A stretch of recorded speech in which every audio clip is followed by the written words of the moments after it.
This is literally the single greatest wealth transfer ever in the history of the world. If you can figure out what millennials like to do, you're going to do really well financially. The moment that the US pursues and starts this Bitcoin reserve, the other G7 countries are going to have to fall in line. When things are going great, you just think you're really good. It's when you get burned, that's when you really learn some stuff, and there's some real, introspection. What you do and what you know is so freaking valuable, Justin.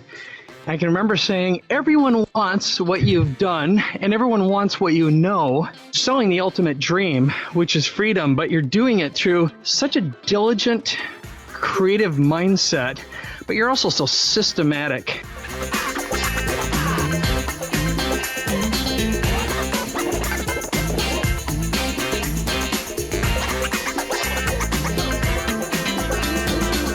This is Capability Amplifier, and this is my good friend Justin Donald, the lifestyle investor. Now, he and I met on a trip to Fiji several years ago. We had the good fortune of working together, collaborating, actually creating the brand. But I learned so much from Justin. He went on to create a best-selling book called The Lifestyle Investor. And today we're going to be talking about passive income, some of the best strategies to invest in 2025.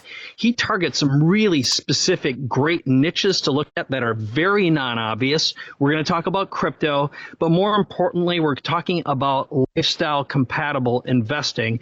And here is my good friend, Justin Donald. Hey, Justin. Welcome to Capability Amplifier.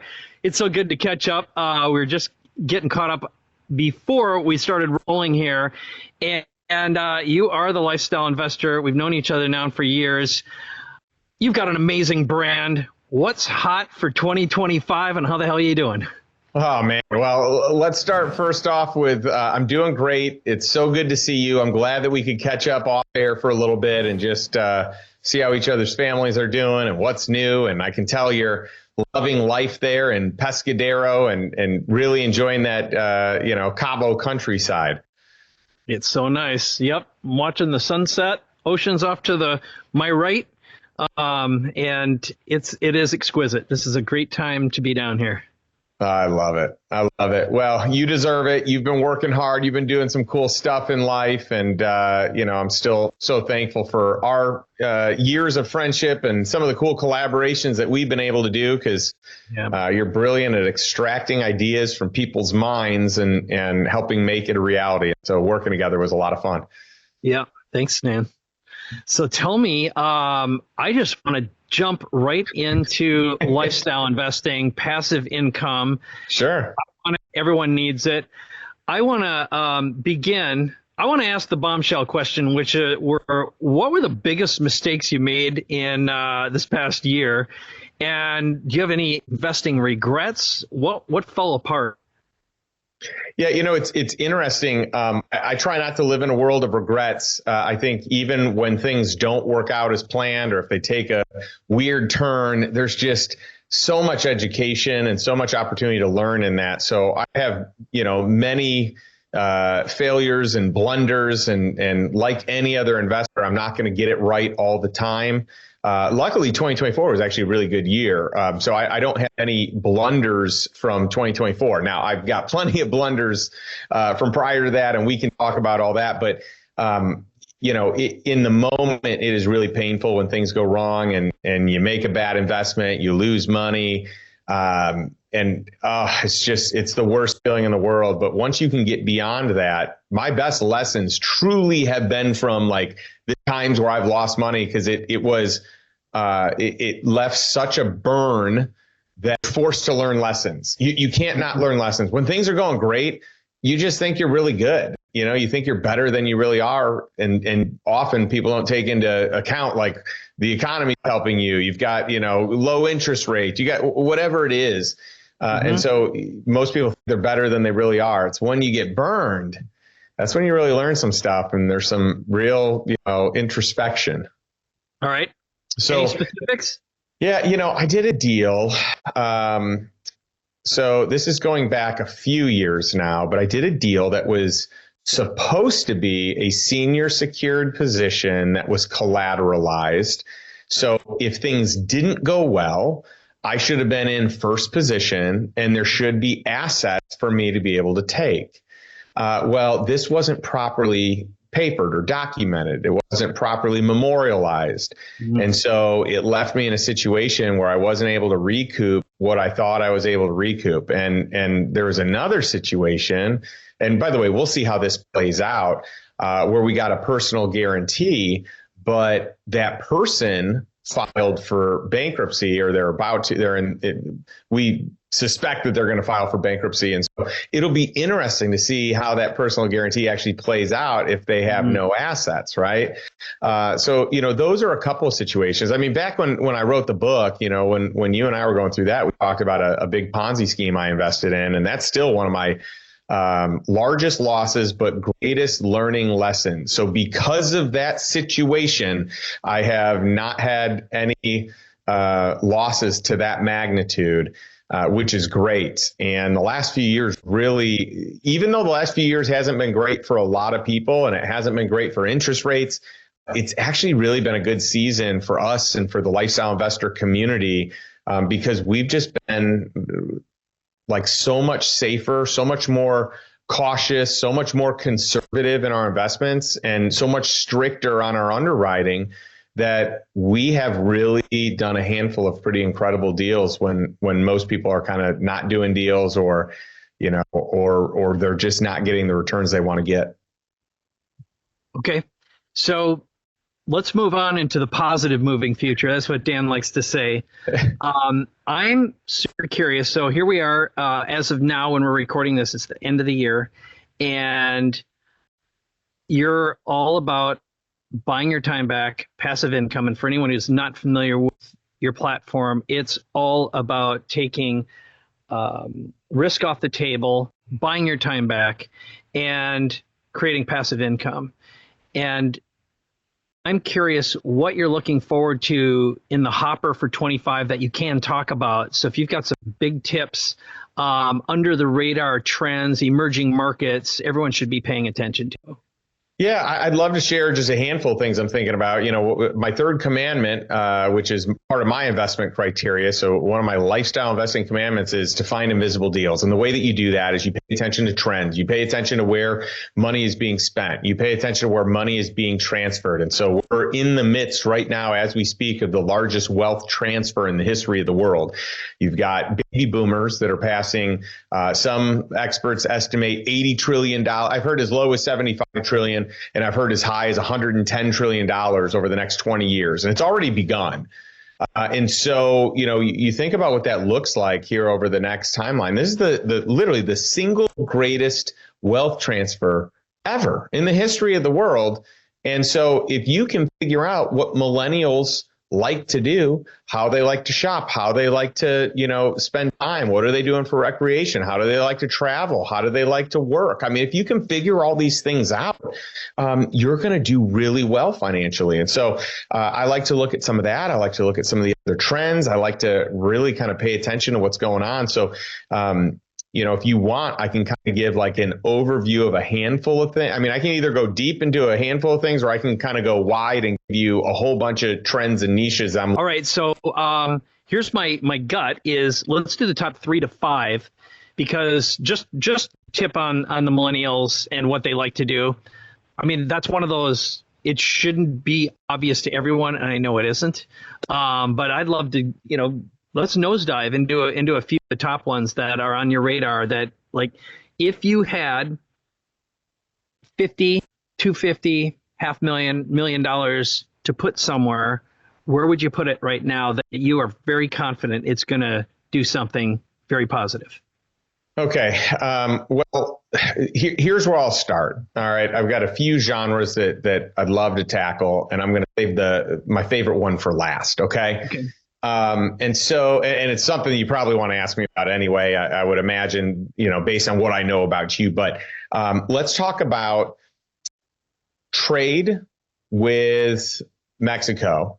And let's talk about really this whole idea of the U.S. doing a lot more of the manufacturing. We're, onshoring, reshoring, whatever you want to call it, where we're bringing, bringing this back to the U.S. versus outsourcing everything. And so I really believe that we're going to see a boom in border towns and in port cities. And so there's really only a handful of ports across the U.S.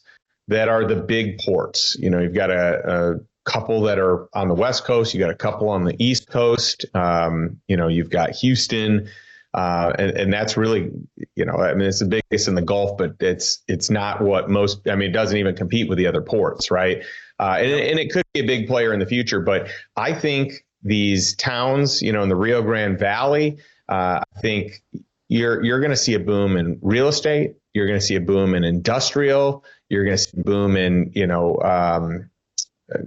it's kind of like a sub niche of industrial, which would be industrial outdoor storage, IOS. And so, it's kind of like self-storage, but on the industrial side. I think that we're going to see, we're already seeing it, but I think we're going to continue to see a boom there, right along these border towns, right in these port cities. And I think that that's going to be a big play for various types of real estate. So multifamily, I would put up there as well. And so that's one area that I'm looking at, that I'm very bullish about. We could go down the niche of industrial outdoor storage, and how I think that because this is a niche market and it's a small market and it's very, it's not very institutionalized yet. So it's not very, it's still mom and pop or baby boomer owned primarily. So it gives you the opportunity to get in good pricing, and there's not a lot of them out there. Wow. And so that is a niche I've been investing in a lot recently. So, that's, one area. We have several different things that we could go down. So maybe like 3 different areas, but I kind of combine them as one. Another one is going to be private credit. And so anytime you see the big financial institutions doing major moves, it's got to open your eyes. When you see BlackRock, that's never been in the private equity, that's never been in the private credit space ever before, all of a sudden make, what was it, a $12 billion acquisition of a private credit fund with like $150 billion in assets under management.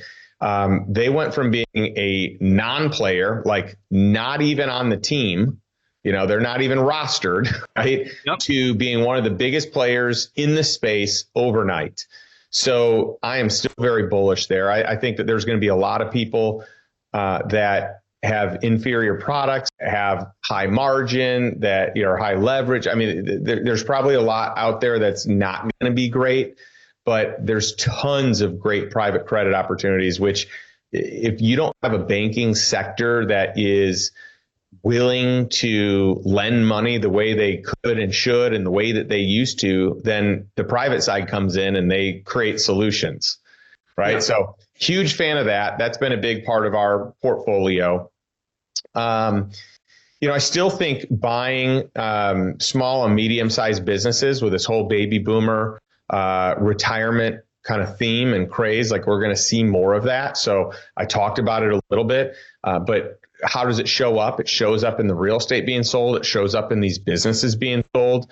And a lot of these businesses, the kids don't want it, maybe they don't even have kids, right? And so they're going to pass it down and their kids are going to sell it, or they're going to sell it first. And that's just kind of what we're seeing.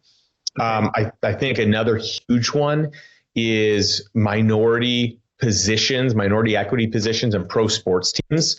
We're seeing a lot of the legislation rules for being able to invest in the NFL and be able to have minority equity ownership, and a lot of the private equity firms getting into that space. So that's a space I've been investing in heavily here through a couple of groups that do it. And I've had some great returns already in this space. And so I'm a huge fan, and I think it's just going to get bigger.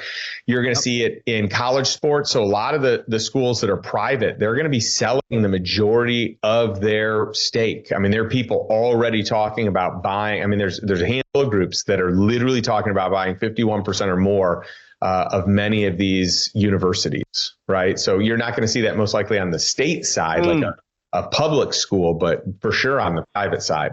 So that's going to continue to be great.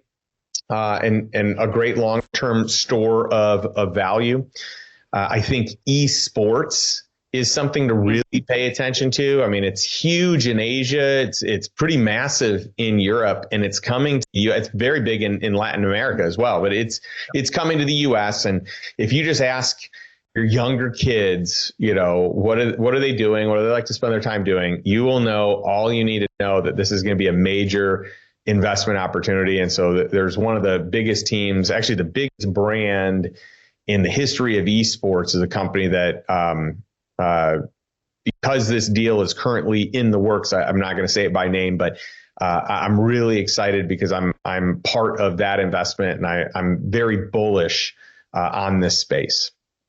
So, those are a few things. Actually, I got a few others that I'll share with you. Okay. Yeah. Web3, 100% there. Blockchain, Web3 gaming specifically, different than esports. So Web3 gaming and esports, you could put them under one umbrella. You can kind of separate them. We've got a guy in our Lifestyle Investor Mastermind that literally is building out one of the coolest versions of Web3 gaming. He was able to poach the person in this position that ran the most profitable division for Microsoft to head it up for his company, and it's taking off. And so they've officially gone live and kind of announced it on social media channels. So that one I think is going to be cool. We could separate blockchain out of it and have that as its own category. Yeah, I want to go down to crypto. Yeah, let's go down that crypto path when you're done with these. These are. I will, and I am going to save my best one for last, which it's going to be down the crypto line of things. Something that we're going to see more of, and that I'm really excited about. It's something called GP stakes. That's where you can get a percentage of the general partnership as an investor. I'm going to group with that secondaries. We're seeing a lot bigger of an opportunity to be able to buy in an open market shares that someone might want to sell of a company. Yeah. Maybe these are even founder shares or employee shares or whatever. So secondaries, and then distressed assets. We're still going to see distressed assets. The economy is, with interest rates as high as they are. And by the way, I know a huge player in the multifamily space that just went under, just announced to all of his investors that they are wiped out. They literally have cleared the slate of all equity, and this is a monster player in the space really? with a great name. So more of that is going to come along. There are some really interesting plays right now in defense tech, in fintech, in biotech, in health tech, and even something that I'm seeing a lot of that I'm really excited about are even there's a lot of companies that have these government contracts.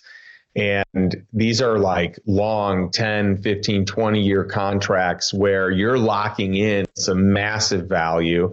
There's a few sectors where the government has these contracts and they're not even showing up on the cap table because the dollars are coming in as grants, not as investments. And so these companies are being well capitalized, but it doesn't dilute the investors at all. You're seeing that a lot in defense tech. So that's a really cool space that we've been investing a lot in. For sure, robotics and AI. I mean, I really want to be kind of riding the big. So far, I've invested in your 5 biggest AI companies and then a whole bunch of smaller ancillary companies. But one of these 5 and likely a handful of these 5 are going to be the winners. They're the front runners now, but I do think that in time, that's going to be a huge opportunity. I still think SaaS is relevant, but I think what AI is going to do, AI is going to, I had someone explain this that I thought was brilliant. And it was, when you take your services and you kind of build out a SaaS model, a software as a service, and you now have this in a cloud, you've built software, you've made it smarter, you've made it recurring. Well, what AI does is it simplifies, it enhances that that cloud product or that software as a service. So for as big of a market as SaaS is, and that's been one of the biggest markets, one of the largest multiples on revenue, like it's been such a hot thing for the last 10, 15 years. AI is the market's even bigger for what it can do. So, we'll talk more about that. You're, well versed in AI. You're much more an expert in AI than me. I just look at what I like investing in these AI companies. So I know enough to be dangerous and have done pretty well in the space. Well, I'll just speak for myself. I know I pay attention to the wrong things. Because I look at it from a functionality point of view, not in a business application. I'm not thinking like an investor, which is frankly a mistake. I get so deep into the tech that I'd be better off as an advisor to an investor, because it's like, what are you using right now? But those were excellent. And they're, as usual, you have this under the radar mindset that is so damn good. I really appreciate it. So why don't we turn a little bit to crypto? So as of right now, when we're recording this, Bitcoin's at its all-time high. I mean, insane. I know you've been bullish on Bitcoin for a while, and congratulations, by the way. Thank you. Yeah, but just talk about it from a both predictions perspective. What do you believe is happening for 2025? Of course, no one has a crystal ball, but there are certainly trends. The other side of it would be using crypto as a passive income strategy. And for example, a good friend of mine, I was just talking to him the other day, he uses Bitcoin, he borrows against it as an asset. It's basically tax-free. He uses that to capitalize his own business, where he knows he has confidence he's going to get an ROI. But I'd be super curious just what your 10,000 foot view is and your 1 inch away view. Yeah, well, this is what I saved for last. What I'm most excited about, what I have been talking about for a long time, and my money has been where my mouth is for years and years. Yep. And that is Bitcoin. So, we can talk about crypto. I think there's Bitcoin and then there's everything else. And so that's kind of how I'll set it up. And it's not that I don't like other crypto. I think there's going to be a lot of money to be made. I think there's going to be some neat, protocols and blockchain and tokens. And I mean, there's a lot of garbage and junk out there. But people are going to make money there. There's going to be some moonshots and but that to me, most of crypto is like penny stocks. It's, you're throwing some money in, seeing if you can catch some upside, and, hopefully you can, but you're going to have a lot of losers for the smaller, relatively smaller amount of winners. So that to me is like speculative. That to me is not really investing. That to me is, closer to gambling or taking a shot. So to me, that's money. I always like to do risky stuff with my passive income surplus. So anytime I've got money above and beyond what it costs me to live, that's where I like to invest in risky stuff if I am. And I give myself the ability to do that with about 1% of my net worth. Okay. But where I'm very bullish is Bitcoin. I'm a huge fan. I made my biggest single investment in Bitcoin on November 4th because I trusted Polymarket to be accurate and really thought that was the case. And so I've been investing for years. What's Polymarket for people who don't know what that is? Polymarket's a betting site that you can literally bet on anything. And in the instance of the election, it was a way to legally wager on who is going to win the election and many derivatives of the election. It could be in the House, the Congress. I mean, they've got even like, what's the first thing, what's the first thing that Trump is going to do when he's officially in office. And so you can bet on that. So, I mean, basically is a guy that built this platform in like a closet of his apartment, and it took off and became this huge thing. And I just felt like there was enough data around it that it made sense. And so I pushed a lot of chips in So right before.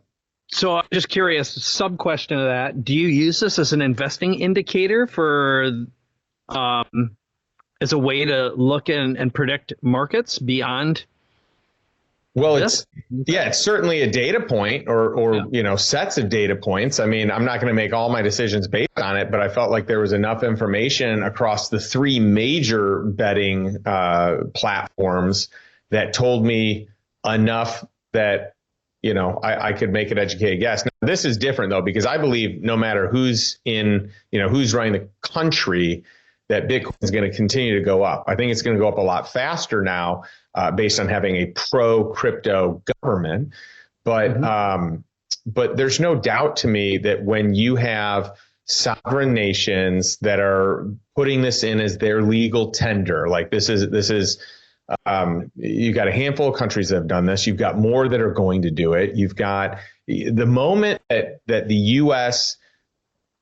pursues and starts this Bitcoin reserve, the moment that happens, the other G7 countries are going to have to fall in line. They have to. They would need to keep up. And the moment you have that happen, that's when you're going to start having more companies like MicroStrategy who, they're already, they've got a ton on their balance sheet and they've got a treasury reserve in Bitcoin and they use leverage and there's a lot of cool things Michael Saylor's doing. But there's already a handful of companies that are doing this, but I predict that a lot more of these Fortune 500 companies are going to do it. I mean, this is something I even see is super relevant for my businesses, is having, money allocated at, part of the treasury or part of what we use for capital reserves in different businesses being allocated partially or maybe even the majority in Bitcoin specifically. So to me, there's a lot of ways that you can do it, a lot of ways you can own it. I mean, we now have ETFs that makes it easy. I still prefer, cold storage and owning your coins directly because I think it's safer. You can hold them on an exchange like Coinbase or something like that. But I still like, you having custody of it. But if you're feeling like so what's going to happen is as the path, as it gets easier to own Bitcoin, more people are going to do it. So the financial institutions are in it. There are ETFs on it. There's it's just so much easier to buy now. You can invest just in MicroStrategy if you want like a leveraged play on it. Yep. So it's easier to invest now. The more ease that exists, the more institutions that go in, the more sovereign nations that go in, the more, more of these countries that create a reserve, the more the price goes up. It just validates it. But these financial institutions are making it really easy to buy. BlackRock, the largest asset manager in the world, made it really easy with super low fees to get into Bitcoin. You can just buy an ETF, IBIT. And are you using ETFs also besides buying Bitcoin itself? So every strategy I just shared, we use, and there's a way that you can self-direct your accounts and you can get in that way. So you can have retirement accounts like Roths and other products where everything grows tax-free. So yeah, I'm a big fan of that for myself, for my daughter, for my wife. I mean, these are all like, if you think about what asset is going to perform the highest, like what's the best return for the next 10 years out of all asset classes? Well, you can make a strong argument that it's Bitcoin because the previous 10 years has shown that, Yeah. And how do you, I say equalize between what Buffett and the old guys say, where it's just stupid and a pipe dream and crazy? What's your response to that? Well, I think there are people that are brilliant at what they know and what they have expertise in, what they have 10,000 hours or more in. And I'm going to listen to their advice on that because they're brilliant in that. But if you haven't invested the time, if you haven't invested the the 10,000 hours or even a fraction of those hours, then you're not an expert in that. And so I'm not going to you. I'm going to someone else that's put in that time, that knows that space. If you've got a guy like Michael Saylor, who, is his company, MicroStrategy, owns more Bitcoin than virtually everyone, right? I mean, there's very few people, countries, companies that own as much as him. That guy has put some time into it. I'm going to trust what he says over the people that don't have area expertise there. But I'm going to pay attention to Buffett on, he likes insurance companies and he likes to buy companies for the long haul. And, he has a playbook of when he buys and when he sells, and he's brilliant at it. So I'm just going to follow people for what they're brilliant at and keep it at that, and recognize that no one knows everything about everything. So I need to specialize. If I want to get smart, if I want to get educated, I just need to go to the experts in each thing. But I also need to make the decision myself based on my due diligence, my homework, not based on what someone else says. I need to take into account. Well, first of all, I have to say, we don't spend enough time together. And the first time we spoke, I saw this genius in you. And I was like, what you do and what you know is so freaking valuable, Justin. I can remember saying, everyone wants what you've done and everyone wants what you know. And selling the ultimate dream, which is freedom, but you're doing it through such a diligent, creative mindset, but you're also so systematic. So I want to end with the mindset question, which is, what is your primary question? Or if you look back at your first principle thinking, what is it? And I think I know the answer, but I still want to ask anyway, because I'm curious if it's evolved or changed. So what's your immediate response? It's interesting. I mean, I know what I learned from Tony Robbins, way back in the day is, am I enough? Am I loved? So, it probably fits somewhere in that. I mean, I love people. I love community. I love building out, programs and helping people just live a better life. And so, part of me is like, I wonder if today it's like, am I having enough impact, or am I having impact at the level that I know that I can? Deep down, of course, I want to be loved, and I want to be around amazing human beings, and I want to pour into them, and I want them to pour into me. So, it could be that, but there's a part of me. I mean, I could have done none of the lifestyle investor stuff. Like this stuff it was a huge risk. Yeah. You put a lot on the line. And I mean, when we started, it was a risk to you. It's like, who the hell is this guy? I can remember the moment, and thank God, little miracles just tumbled. And I was just telling a story about you today. You spent more than a decade building deep, meaningful relationships. So when you came back and you asked for some support to build Lifestyle Investor Mastermind, you had a ton of referrals and a ton of connections who I think saw your genius as well. So I interrupted you, but I wanted to just acknowledge that part of you, but keep going. Yeah. Well, I mean, the reason I did it wasn't, it's interesting because it became a very profitable enterprise, but in the first number of years, I never spent a cent of it. It all went to impact. It all went to other investments that I did. And so I didn't even use a single cent to live my life for years, and so now I actually do draw small salary from it. But it's actually pretty modest compared to what it produces. So I never really started it for that. But I mean, but the whole idea of having impact and being able to teach people the things I'm doing and be able to have them come and join me in the deals I'm doing and go out and do these epic trips, which, now we do these killer trips across the globe, inside the Lifestyle Investor Mastermind. We're going to We just did this killer Napa trip. We're going to Japan, which is going to be incredible. We're doing a New York City trip. We did a Mexico City trip, a few months ago, and we're just doing some awesome stuff. And so for me, it's fun to do life. It's fun to do business and life together, and be around like-minded people. So yeah, I think it's more like, am I making a difference? Do I have impact? And am I around people that I love and that love me? Yeah, well, that's you have that collaborative mindset for sure. So let's end with, besides just going to lifestyleinvestor.com, learning more about your programs, is there any other call to action you'd like to make? Well, something that we've done in the past. So we've got these strategy sessions that we do when people are like, hey, I want to figure out how to move from point A to point B. Like, what's next? What should I do?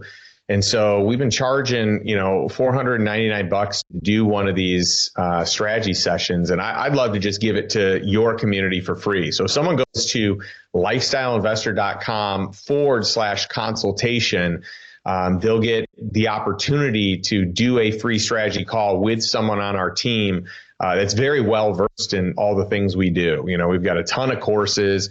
We produced this vetting deals course this year, which is epic. We've got a tax strategy masterclass that's just incredible. We've got all these new products, and for some people, it's great to get inside community and create some mentorship. But for other people, they can just learn a few things on the fly. So that's probably what I would say is lifestyleinvestor.com/consultation, and we'll give you that session for free. Awesome. That's a great gift. And I'll just put in my 2 bits, because I've known Justin now, I don't remember how many years ago we met on that trip to Fiji. We connected right away. We had the good fortune of working together, and it was one of the babies was the Lifestyle Investor brand. But I've personally introduced you to someone who we were talking about before this started, who is a remarkable human being. He's still working with you as a private client for $250,000 a year, and you don't take anyone on to do that, but you're friends too. You have always practiced what you preached. You're well-grounded morally and ethically, and everyone I know who I've turned on to you has always thanked me for it and said you just made a huge difference, both from a value perspective, but also from a wealth creation perspective. So thank you for that, and thank you for always taking care of the people I send over to you. Yeah, thanks for the kind words. And, I'm never going to treat someone that you send me with anything less than the highest level of respect, just because that's how I want to show up for anyone anyway. So, but I love your intros. You hang out with an incredible crew of people, like-minded, big thinkers, huge action takers. So it's fun if I can work with people that will actually put into action the things we talk about and see, they manifest and create these huge results. I love it. It's so fulfilling for me. So thank you. Awesome, man. Well, next step, head on over to lifestyleinvestor.com/consultation. You got it. Right on. And thank you so much for your time, Justin. I really appreciate you. Let's spend more time together. Sounds good. My pleasure. I always love hanging.